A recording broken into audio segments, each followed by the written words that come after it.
6 படை வீடை கட்டினதுக்கு ஒரு அர்த்தம் இருக்கு. இந்த 6 படை வீடை பத்தி நம்ம பேசுவோம். முதல்ல திருப்பரங்குன்றம். முருகப்பெருமான் அவர் வீடு கட்டி இருக்கிறார் அப்படின்னா அது என்னன்னா நமக்கெல்லாம் அந்த சந்தோஷத்தை நமக்கெல்லாம் அது கொடுக்கணுங்கிறதுக்காக அவர் இருக்கிறார். அழகென்ற சொல்லுக்கு முருகா. அழகுன்னா இப்படி ஸ்கின்ல வர அழகுதான் அழகு நினைச்சிருக்காங்க. அதெல்லாம் கிடையாது. பூமிக்கு இயற்கை அழகு. நம்மள இயற்கையை கொஞ்சம் கொஞ்சமா அழிச்சுட்டே இருக்கிறோம். அது பூமியினுடைய அழகு கொஞ்சம் கொஞ்சமா போகுது, நம்ம அழகும் போகுது. திருப்பரங்குன்றத்துல இந்த இயற்கையே மிகப்பெரிய வளமாக இருக்கின்றதா. மதியும் கதிரும் தடவும் படி உயர்கின்ற இன்பம் துன்பம் எது வந்தாலுமே முருகனை நினைச்சிட்டு இருந்தா கண்டிப்பாக முருகன் வருவார். திருப்பரங்குன்றத்துல வழங்கினா என்ன பலன் கிடைக்கும் அப்படின்னா திருமண தடைகள் விலகி போகும். ஏன்னா அங்க முருகப்பெருமான் உடம்புல இருக்க 6 சக்கரம் ஆக்டிவேட் ஆகும்னா நீங்க இந்த ஸ்தலத்துக்குலாம் போங்க அப்படிம்பாங்க. அது என்ன 6 சக்கரம் ஆக்டிவேட் ஆகிறதுக்கு அந்த ஸ்தலம் போட்டிருக்காங்களா? சனாதன தர்மம் எவ்வளவு பெரிய விஷயம் சொல்லியிருக்குதுன்னா எல்லாருமே வாழ்க்கையில ஸ்திரமா பேலன்ஸோட நிக்கணும் அப்படின்னா.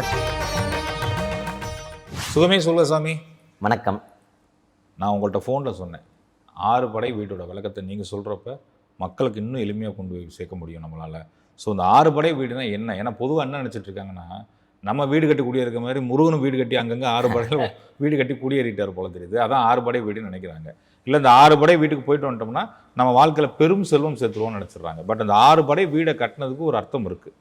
அந்த அர்த்தம் நம்ம பேசுகிறப்ப நீங்கள் சொன்னீங்க எனக்கு ரொம்ப ரொம்ப பிடிச்ச சாமி, அதை நம்ம உறவுகள் சொல்லுவோம் அப்படின்னு. இந்த 6 படை வீடை பற்றி நம்ம பேசுவோம் சாமி நம்ம உறவுகள்கிட்ட. முதல்ல திருப்பரங்குன்றம். எதற்காக முருகர் அங்கே ஒரு வீடு கட்டினார்? பொதுவாகவே வீடு அப்படின்னா என்ன அர்த்தம் அப்படின்னா, இப்போது ரோட்லலாம் இருக்கிறோம், நமக்கு நிறைய வேலைகள் இருக்கும். நிறைய வேலைகள் இருக்கும்போது டிராஃபிக் இருக்கும். அங்கே ஒவ்வொரு இடமும் மனசு அப்படியே ஒரு மாதிரி ஒரு வெறி கொண்டு நம்மள ஒரு பறக்கர்கள் மாதிரி இருப்போம். வெளியே வேலைக்கெல்லாம் போகும்போது, ஸ்கூலுக்கெல்லாம் போகும்போதெல்லாம் அப்படி அந்த தொல்லைகளெல்லாம் விட்டுட்டு இருக்கிற வீடுங்கிறது வீடுன்னாச்சு. ஓ, டிஸ்ட்ராக்ஷன்ஸ் எல்லாம் விட்டு எல்லாமே விட்டு நீ ஜாலியாக சந்தோஷமா இரு அப்படிங்கிறது தான் வீடுன்னு அர்த்தம். அதனால தான் தர்மம் அர்த்தம் காமம் மோட்சம்னு சொல்லுவாங்க. தர்மம்னா அறம், அறம் பொருள் இன்பம் வீடு. திருக்குறள்ல கூட இந்த வரிகள் அறம் பொருள் இன்பம் அப்படின்ட்டு. இந்த அறம் பொருள் இன்பம் இந்த 3த்தையும் விட்டுட்டு நீ இருக்கிற இடம் எதுன்னா வீடு. அதுதான் வீடுன்ட்டு பேரு. இதெல்லாத்தையும் விடு அப்படிங்கிறது வீடுன்னாச்சு. அப்படி முருகப்பெருமான் அவர் வீடு கட்டி இருக்கிறார் அப்படின்னா அது என்னன்னா நமக்கெல்லாம் அந்த சந்தோஷத்தை நமக்கெல்லாம் அது கொடுக்கணுங்கிறதுக்காக அவர் இருக்கிறார் சார். அப்படி திருப்பரங்குன்றங்கிறது முதல் படை வீடை நம்மலாம் சொல்லுவோம். படை எல்லாம் ஒவ்வொரு இடமா போனால் நமக்கு அந்த சக்தி கிடைக்கும் நமக்கு. திருப்பரங்குன்றத்தில் முருகன் எப்படி இருக்கிறார் அப்படின்னா எனக்கு ஒரு பாடல் ரொம்ப பிடிக்கும் சார். அழகென்ற சொல்லுக்கு முருகா உந்தன் அருளன்றி உலகிலே பொருளேது முருகா.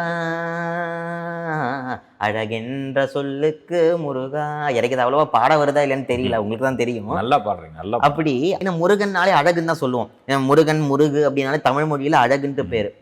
அதான் அழகென்ற சொல்லுக்கு முருகா உந்தன் அருளன்றி உலகிலே பொருளியது முருகான்னு தரப்பாருங்க. அது எவ்வளோ பெரிய வரி தெரியுமா? நான் இன்னும் வியப்படைந்து பார்க்கிறேன். அந்த கவிஞர் எழுதின கவிஞர் யாருன்னு எனக்கு தெரியல, சரியா தெரியல. நான் பாடல் மட்டும் கேட்கறாள். எவ்வளோ பெரிய ஒரு தத்துவம். அழகென்ற சொல்லுக்கு முருகா உந்தன் அருளன்றி உலகிலே பொருள் ஏது முருகா அப்படின்றாரு. இன்னைக்கு எந்த ஒரு விஷயமா எடுத்து பாருங்க, அழகு கண்டிப்பா வேணும். அழகு கண்டிப்பா எல்லாருக்கும். அழகுன்னா இப்படி ஸ்கின்ல வர அழகுதான் அழகு நினைச்சிருக்காங்க. அதெல்லாம் கிடையாது. இருதயத்துக்குள்ள எல்லா வஞ்சகமும் இல்லாம இருக்கிற இருதயம் தான் அழகு. எங்க இறைவன் இருக்கிறாரோ அங்கே அழகு இருக்குமா? இறைவன் அதான் நல்லோர் நினைவில் நடனம் புரியும்.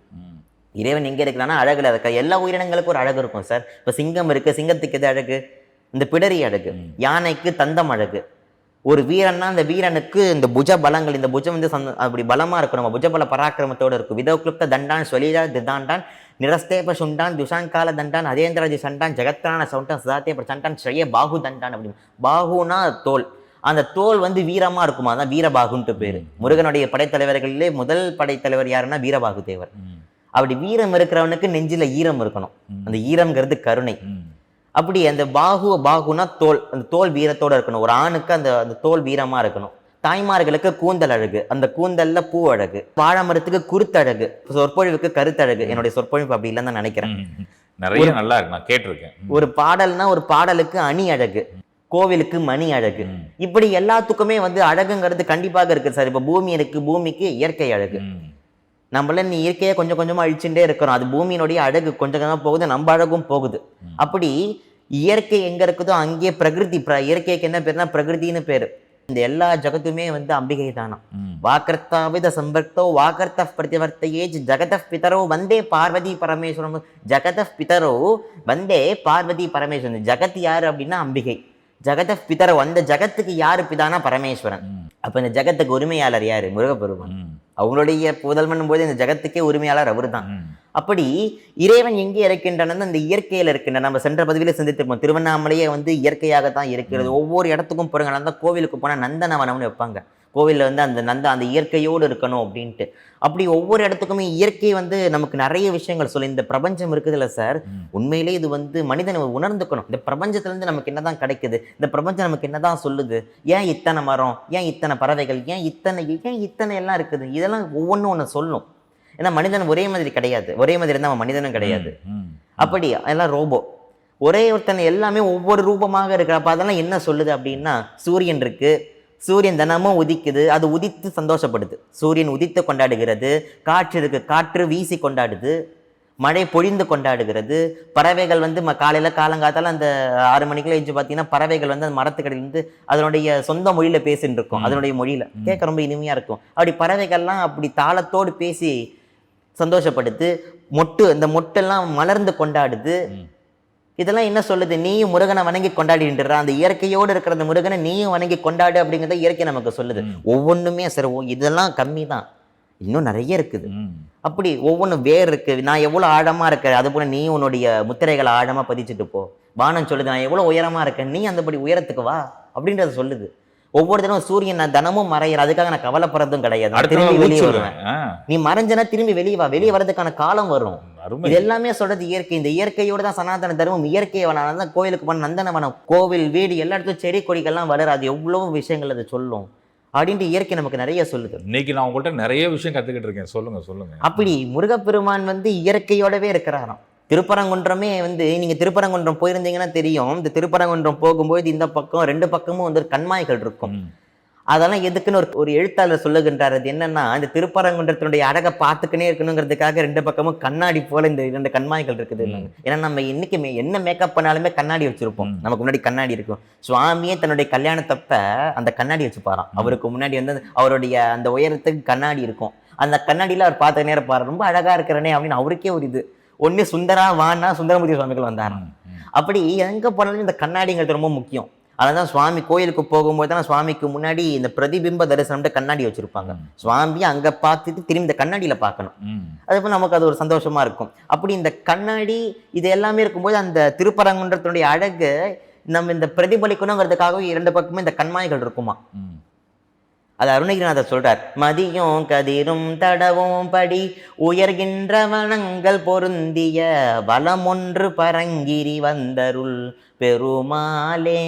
மதினா சந்திரன், மதியும் கதிர்னா சூரியன். மதியும் கதிரும் தடவும் படி உயர்கின்ற வனங்கள் பொருந்திய, உயர்கின்ற வனங்கள்னா மரம், பெரிய பெரிய மரங்கள்லாம் இருக்குதான். உயர்கின்ற வனங்கள் பொருந்திய வளமொன்று பரங்கிரி வந்தருள். எல்லாத்துக்குமே வளம் முக்கியம். நான் பேசுறேன்னா சொல் வளம் இருக்கணும், கருத்து வளம் இருக்கணும். அதே மாதிரி ஒரு நிலத்தை வளர்க்கணும், அந்த நிலத்துல வளங்கள் நிறைய இருக்கணும். அப்படி இந்த திருப்பரங்குன்றத்துல இந்த இயற்கையே வந்து மிகப்பெரிய வளமாக இருக்கின்றதா. மதியும் கதிரும் தடவும் படி உயர்கின்ற வளங்கள் பொருந்திய வளமொன்று பரங்கிரி வந்தருள் பெருமாளே. கனகந்திரல்கின்ற பெருங்கிரி கதில் வந்து தகன் என்றிடு கதிர் மிஞ்சிய செண்டையறிந்திடு கதியோனே. கடமிஞ்சி அனந்தவிதம் புனர் கவலந்தனை உண்டு வணங்கிடு கரியன் துணை என்று பிறந்திடு முருகோனே. பனகந்துயல்கின்ற திறம்புனை கடல் முன்பு கடைந்த பரம்பரர் படரும் புயல் என்றவர் அன்பு கொள் மருகோனே.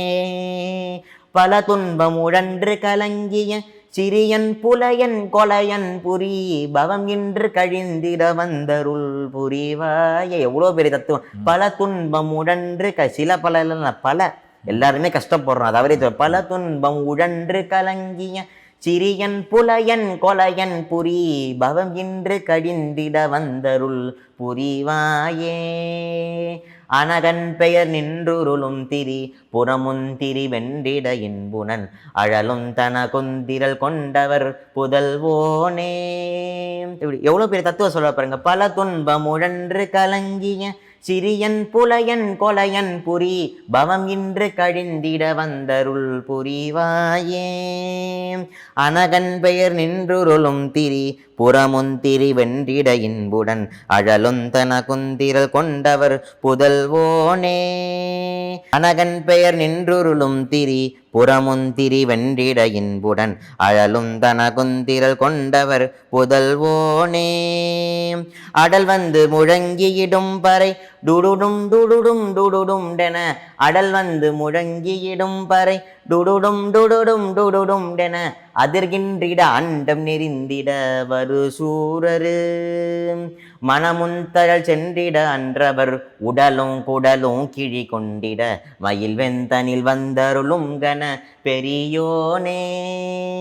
மதியும் கதிரும் தடவும் படி உயர்கின்ற வளங்கள் பொருந்திய வளமொன்று பரங்கிரி வந்தருள் பெருமாளே அப்படிங்கிற எல்லா வளங்களும் நிறைந்த பரங்கிரி. அந்த பரங்கிரியில இறைவா என்னுடைய பாவங்களை எல்லாம் நீ போக்கி அனுகிரகம் பண்ணதா பல துன்பம் உழன்று கலங்கிய சிறியன் புலையன் கொலையன் புரி பவம் என்று கடிந்திட வந்தருள் புரிவாயே அப்படிங்கிறார். எல்லா பாவத்தையும் போக்குறவர் முருகப்பெருமான்.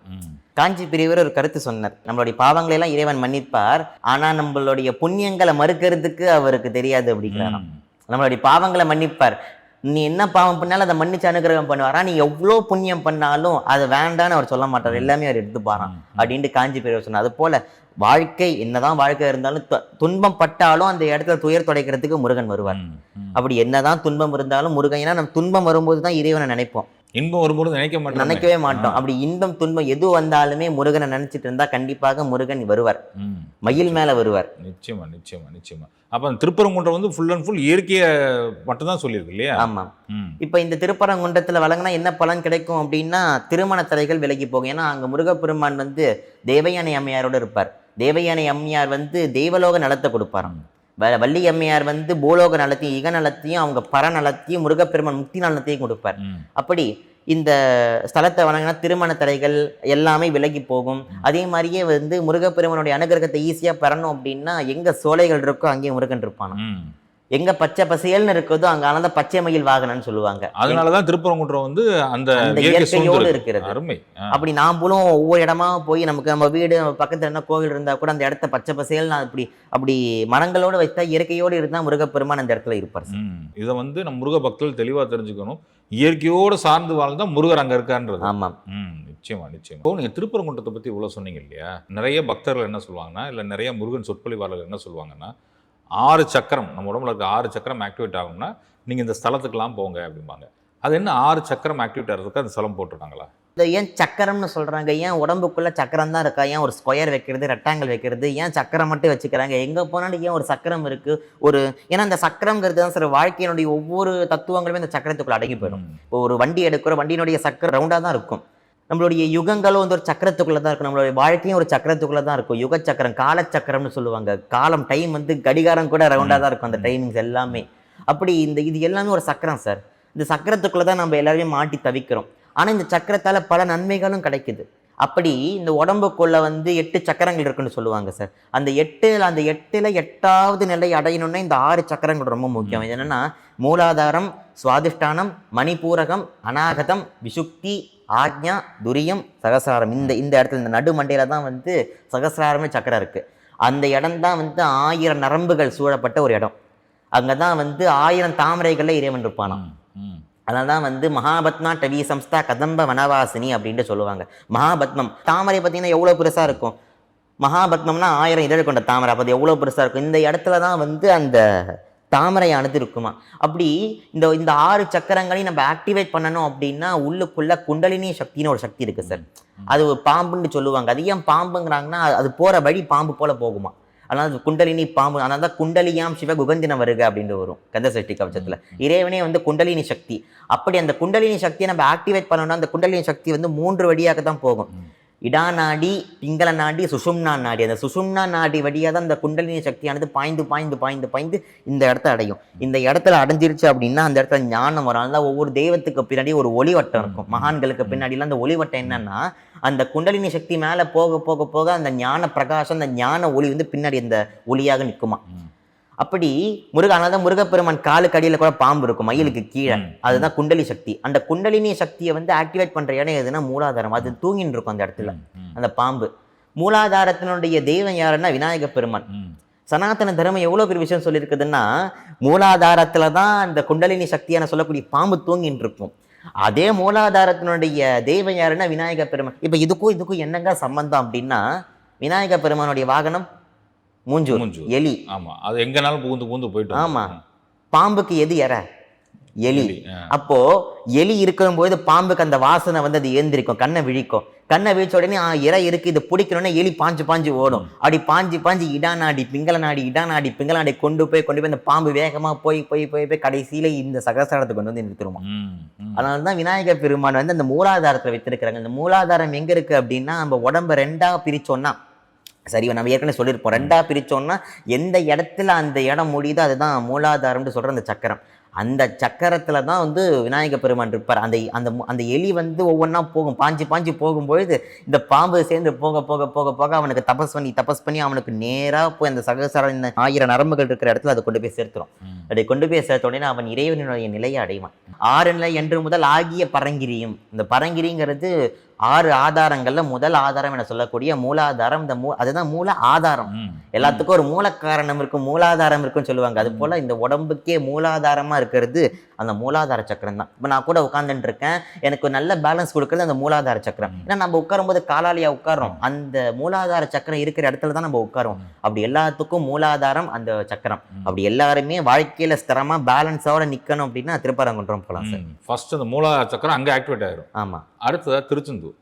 பொதுவா என்ன சொல்லுவாங்கன்னா, குன்று இருக்கும் இடமெல்லாம் குமரன் இருக்கும் இடம்னு சொல்லுவாங்க. இங்கே மட்டும்தான் நம்ம தலைவர் வந்து குன்றும் இல்லை, குமரன் மட்டும் அங்கே இருக்காரு, அதுவும் கடற்கரை ஓரத்தில். என்ன சிறப்பு அந்த கோயிலில்? ஏன்னா நிறைய பேர் வந்து, ஏன்னா கந்தசஷ்டி கவச்சத்துல கூட இங்க வந்து கடற்கரைன்னு சொன்னா அங்க வந்து செந்தின்மா மலையூரும் செங்கல் வராயான்னு வரும். அப்ப மலையா கடலாங்கிற கேள்வி எல்லாருக்கும் கண்டிப்பாக வரும். அது பின்னாடி சொல்லுகின்றேன். இப்போ இந்த திருச்செந்தூருக்கு வந்து என்ன இருந்தாலுமே சார், 6 படை வீடுல வந்து 2 வீடுகள் ரொம்ப சிறப்பானது. என்னன்னா, ஒன்று